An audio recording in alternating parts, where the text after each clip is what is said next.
আর ইউনিয়নে কেউ যদি হেরে যায় আমরা চেষ্টা করবো ওয়ার্ডে আমরা চেষ্টা করবো তাকে স্মরণ যেহেতু আমরা একই দলের লোক আমাদের মধ্যে সমন্বয় যত বেশি হবে তত সংগঠন শক্তিশালী হবে। এই ভোটে আমাদের উপকার অনেকগুলো উপকার আছে। এই ভোট উপলক্ষে আমি আপনাদের মাঝে আসছি, এটা একটা উপকার। আমি দলের পক্ষে কথাগুলো বলছি, তারেক রহমানের কথাটা বলতেছি, খালেদা জিয়ার কথা বলতেছি, বিএনপি রাজনীতিটা বলতেছি, বিএনপি কিভাবে গণতন্ত্রটাকে প্রতিষ্ঠা করতেছে সেটা বলতেছি। এটা আরেকটা উপকার। এই প্রজন্ম যারা ভোট দিতে পারে না, ভোটের প্রতি তাদের একটা আকর্ষণ বাড়তেছে, এটা আরেকটা উপকার। এবং বিএনপি যে এই ভোটের রাজনীতিটা করে গণতান্ত্রিক পদ্ধতিতে, এটা আরেকটা বড় উপকার। বিএনপির প্রতি তার মোহ বাড়তেছে, সে বিএনপি সমর্থন দিতেছে, বিএনপির সঙ্গে সে এঙ্গেজ হইতেছে, বিএনপি উদ্বুদ্ধ হইতেছে, বিএনপি দল শক্তিশালী হইতেছে। আর যারা জিয়া রহমান সাধারণ মানুষের সঙ্গে সম্পৃক্ত ছিল, সাধারণ মানুষের রাজনীতি করছে, খাল কাটছে, খালের মধ্যে পানি দিচ্ছে, মাছের চাষ করছে এবং খালের দুই পারে বৃক্ষরোপণ করছে। এবং এই খাল থেকে পানি ফেলে দিচ্ছে, উৎপাদন দ্বিগুণ হয়েছে, রপ্তানি করছে, হাঁস মুরগির খামার হয়েছে। এই খালকে কেন্দ্র করেই ধরেন এতগুলা যদি চাকরি দেওয়া সম্ভব। ক্রিয়া রাজনীতিতে এটাই ছিল যে আমি আত্মনির্ভরশীল, স্বনির্ভর, স্বাবলম্বী হব। তাহলে প্রত্যেকটা মানুষ ওই চাকরির পিছনে আর ঘুরবে না, বেকারত্ব এইভাবে অল্প বয়স মাত্র 3.5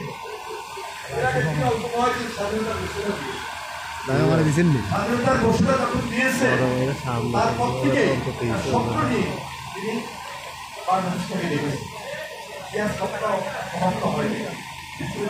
খালেদা জিয়া আবশ্যিক ভূমিকা থেকে ছাত্রদেরকে নিয়ে সে সময়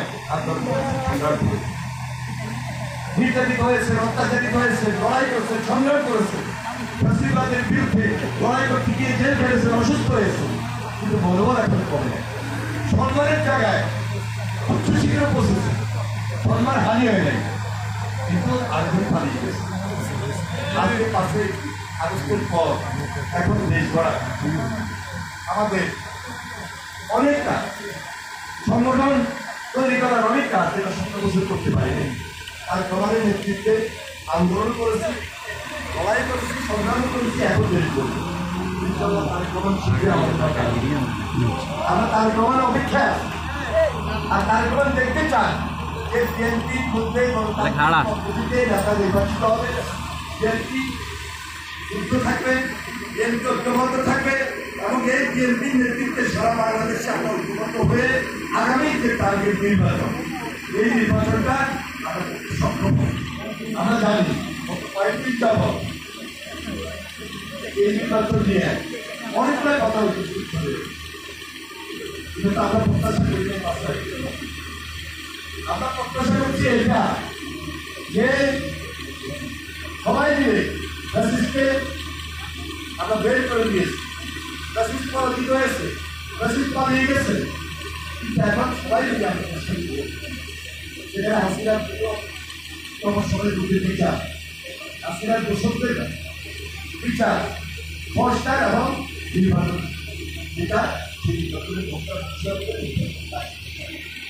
আমরা আশা করছি সরকার আপনাদের প্রশাসন তারা দেশের মানুষের পরে কথাগুলো জানেন, সুযোগ করবে এবং প্রকৃতভাবে গতকালকে এই আলোচনাগুলো হয়েছে,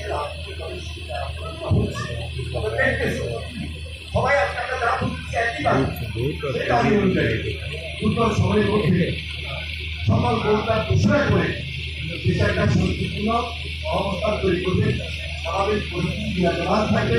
এই দেশের মানুষ যে আজকে একটা আনন্দ উৎসব আমরা আজকে যেভাবে সৃষ্টি করেছি, জাতীয় নির্বাচনে এর চেয়ে বেশি আনন্দ উৎসব দিয়ে আমরা যেন তাদের শিশু প্রার্থীকে বিজয়ী করতে পারি।